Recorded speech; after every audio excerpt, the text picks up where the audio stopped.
KTR Go back. KTR Go back. KTR Go back. KTR Go back. Telangana గిరిజన ద్రోహి కేటీఆర్. తెలంగాణ గిరిజన ద్రోహి కేటీఆర్. తెలంగాణ గిరిజన ద్రోహి KTR. Go back KTR. Go back KTR. Go back KTR. Go back KTR. Telangana గిరిజన ద్రోహి కేటీఆర్. తెలంగాణ గిరిజన ద్రోహి కేటీఆర్. Go back. తెలంగాణ గిరిజన ద్రోహి KTR Go back. Go back. KTR Go back. KTR Go back. KTR Go back. KTR Go back. KTR Go back. Go back go back KTR. Go back. Go back go back KTR. Go back. Telangana గిరిజన ద్రోహి KTR Go back. Go back go back KTR. Go back. Go back go back KTR. Go back. Go back go back KTR. Go back. Telangana గిరిజన ద్రోహి KTR go back go back పని పోతారు ఉన్న పిల్లలు మొత్తం ఆగవేరు sir. ముసలోళ్ళకి అయితే ఎవరికింత కూడు పెట్టేటోళ్ళు లేరు. గతి వాళ్ళకైతే వాళ్ళ కొడుకులు ఉన్న జాగా మొత్తం మీరు మెడికల్ కాళ్ళకి ఇచ్చారు, మీరు ఏం సంపాదించారు మీకు పెడతానికి మేమని అంటాను సార్. ఇది మా పరిస్థితులు ఎట్లున్నాయంటే మస్తు ఘోరంగా ఉన్నాయి. నమ్ముడోళ్ళకు కేసీఆర్ వచ్చి ఏం చేసిండు సార్, ఏం సాధించిండు మాకు మా జాగాలు గుంజుకుంటానిక? వాళ్ళ అయ్యా సంపాదించిండా? కేసీఆర్ అయ్యా సంపాదించిండా? శంకర్ నాయక్ అయ్యా సంపాదించిండా? సత్యవతి మేడం తండ్రి సంపాదించిండా? మా తాతల ముత్తాతల జాగా మా అత్తమాలు మాకు ఈ జాగాని ఇచ్చినప్పుడు మేము పెసర్లు వేసుకున్నాం, కందులు వేసుకున్నాం, పత్తి చేను వేసుకున్నాం, తోట వేసుకున్నాం, అన్ని వేసుకొని మేము బతికినాం. ఆ జాగాకి ఇవాళ మీరు వచ్చి గుంజుకుంటారు. ఏ సిగ్గు లేకపోతాడు ఇప్పుడు కేటీఆర్? దేనికని వస్తాడు? ఇంకా ఏం గుంజుకుంటాడు? మాకు పోలీసులు తీసుకోపోతే అర్ధరాత్రి మా పిల్లలు జల్లరి గింత పిల్లలు ఎట్లా ఎవరు పెడతారు తిండి వాళ్ళకు? మీ పోలీస్ స్టేషన్ మా మొగళ్ళకు వండ పెట్టుకోవడం లేరు. మేము మాకు ముండ పోసిన సార్, మేము మా గాజులను తీసి పోలీస్ స్టేషన్ వేసిండు. ఆయన భార్య ముండ పోసింది, శంకర్ నాయక్ భార్య ముండ పోసినట్టు మాకు పుస్తకాలు తీసి గాజులు తీసి 10 మందికి ఆడోళ్ళకి ఎత్తే తండ మొత్తం పరిశాన్ అయింది సార్. ఇది దేనికని ఇట్లా చేస్తాడు? ఇంకా ఏ సిగ్గు లేకొస్తాడు? శంకర్ నాయక్ ఎందుకు వస్తాడు? కేసీఆర్ ఎందుకు వస్తాడు? కేటీఆర్ ఎందుకు వస్తాడు? హరీష్ రావు ఎందుకు వస్తాడు? ఎవరు వాళ్ళు? మా అయ్య సొమ్ము ఆయన తీసుకోపోతానికి వాళ్ళ అయ్య సొమ్ము మేము తీసుకున్నామా? వాళ్ళ అయ్య జాగిరా ఇంకా ఉన్నదాన్ని తీసుకోపోతానికి? ఇంకేం తీసుకో మాకు చంపేస్తాడేమో చంపేయండి మరి. ఇంకా ఆయన మాత్రం మా బాధలు అడుగు పెడితే మాత్రం మంచిగా ఉండదు. ధర్మసోత అమ్మాయి మాకు న్యాయం జరగాలంటే ఈ కేటీఆర్ ఊరికి రావద్దు. కానీ మేము ఏం చేసినాం ఇప్పుడు కాదు, చిన్న పోరగాళ్ళు ఉన్నారు. ఇప్పుడు 4-5 తరాలు భూమి అది.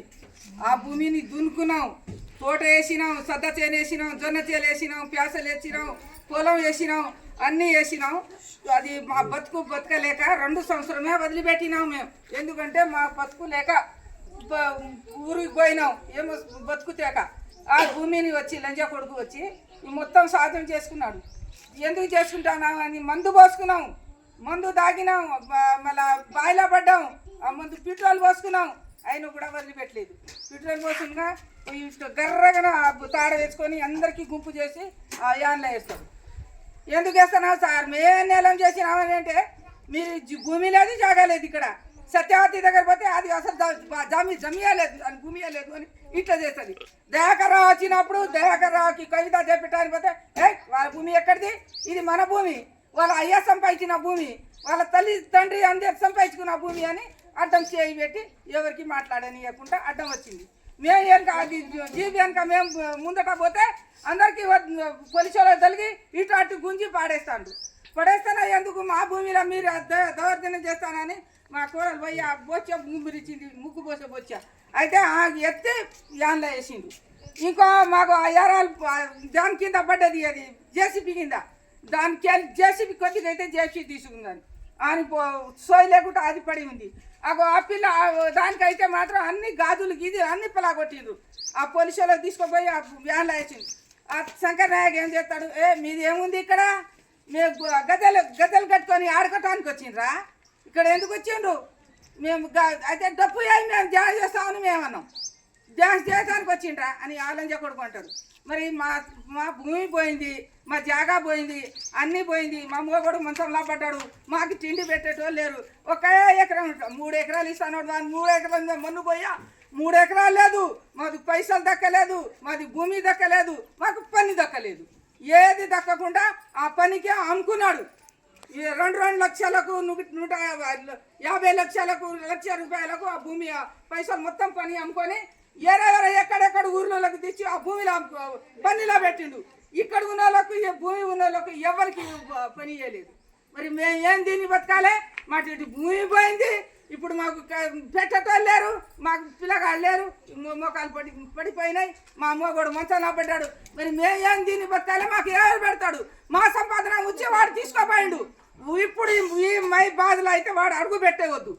ఒకసారి జగన్కి ఎట్లా గెద్మినా బండారు రా ఇస్త్రీ అట్లా ఇస్త్రీ వేస్తాం. దానికి ఇప్పుడు కావాలి ఇవాళంటే కొడిగి మా ఊరికి రావద్దు. మాకు కాంగ్రెస్ వాళ్ళు న్యాయం చేస్తే చేయని, లేకుంటే లేదు. కానీ మా ఊరికైతే మాత్రం కేసీఆర్, కేటీఆర్, హరీష్ రావు అసలే రావద్దు. హరీష్ రావు దగ్గర పోయినాం. ఇగో ఈ పిల్ల ఏం చేసింది, ఇగో అయ్యమ్మ బుక్కు అవి ఫామ్లు ఉన్నాయి చూడని అంటే ఏ లే పో పో పో పో అని ఫ్యాన్ ఇసిరేసి మేడ మీద చేసి బయటికి తోసిండు. హైదరాబాద్ పోతే మేడ మీద చేసి బయటికి. అది మేము ఎందుకు పోయినా 3 సార్లు పోయినాం. మా పరిస్థితి ఎట్లా ఉందని మేము పోతే మాకు ఎవరు పట్టించుకోలే, ఎవరు పెట్టలే, ఎవరు చెప్పలే. కానీ ఈ లసంకర్ లంజా కొడుకు నాశనం అయిపోతాడు. 3 ఎకరాలు లేదు, మన్ను లేదు, ఏం లేదు, భూమి లేదు, జాగా లేదు అని గుంజుకొని వాళ్ళ హాయిగా మా భూమి అనకనే 52 ఎకరాల భూమి ఉంది. వాని పట్ట అయింది, మా పట్ట ఎడిపోయింది, మా భూమి ఎడిపోయింది. వాని పట్ట కావాలి, అదే లాన్ పట్టే అది పట్ట ఎట్లా అయింది, మా పట్ట ఎందుకు కాలేదు? మరి మేమేం తిని బతకాలి? వాడు ఎక్కడెక్కడ ఉన్న భూమి అంతా రిజిస్టర్ చేయించుకున్నాడు, మా భూమి ఎడిపోయింది అంటే మాకు నోరు లేదని మా నోరు కొట్టేసి వాడు బాగుపడాడు, వాడు ఎవరు తినాడు, వాడు అట్నే మధ్యాహ్నం పోతాడు. కానీ ఇక మా పరిస్థితి ఇట్లా. నా పేరు భానుపద్మ, మహబూబాద్ జిల్లా. మా మెడికల్ కాలేజీ కింద మా జాగా శంకర్ నాయకు గుంజుకున్నాడు. మేము పోయి ఎందుకు మా జాగా ఎందుకు గుంజుకుంటారు, దేనికి గుంజుకుంటారు, మా తాతల ముత్తాతల జాగా దగ్గర 100 సంవత్సరాల జాగా మీకేం హక్కు అని మేము అడిగినాం. అక్కడ ఎవరు వచ్చిండ్రు, ఎంఆర్ఓ సార్ వచ్చిండు.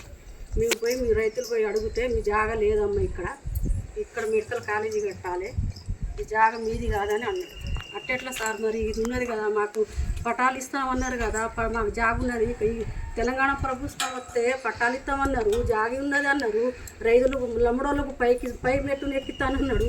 మరి ఇవాళ మరి మా జాగలు ఎందుకు గుంజుకుంటానని మేము అడిగితే మీ జాగ లేదు అని పోలీసులు తీసుకుపోయి బయారాం పోలీస్ స్టేషన్ వేసారు.